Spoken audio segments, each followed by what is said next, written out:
अब हम आपसे प्रश्न करते हैं कि महाकल्प और उनके अंतर्गत अवांतर कल्प कितने हैं? भूत भविष्य वर्तमान काल का अनुमान कैसे किया जाता है?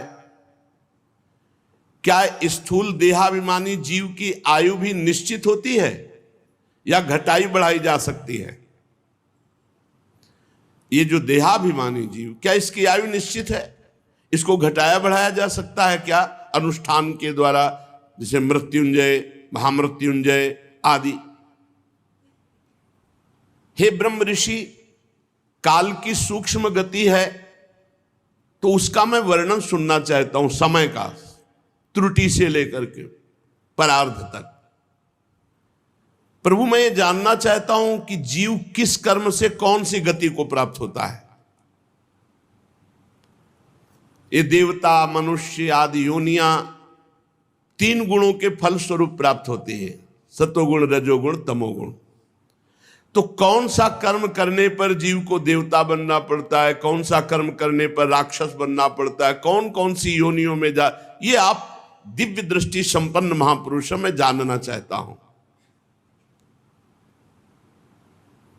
पृथ्वी, पाताल, दिशा, आकाश, ग्रह, नक्षत्र, पर्वत, नदी, समुद्र, द्वीप, ये सब भगवान विराट के शरीर से प्रकट हुए, आपने पीछे सुना।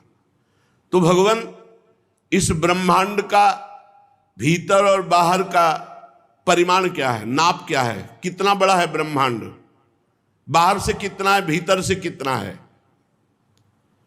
मैं महापुरुषों के चरित्र सुनना चाहता हूं, युगों के भेद जानना चाहता हूं, युगों में कौन कौन सा धर्म होता है, कौन से युग में कैसे प्राणी होते हैं, उनका स्वभाव कैसा होता है, ये मैं जानना चाहता हूं। तत्व की संख्या कितनी है, तत्व का स्वरूप क्या है और तत्व का लक्षण क्या है? भगवान की आराधना कितने प्रकार से की जा सकती है? जो योगेश्वर है उनकी क्या गतियां होती हैं? प्रभु, प्रलय के समय जीव कहां चला जाता है, फिर इसकी उत्पत्ति कैसे होती है? पाखंड किसे कहते हैं? कैसे जाना जाए कि इसमें पाखंड है? उसकी उत्पत्ति कैसे होती है? आत्मा का स्वरूप क्या है?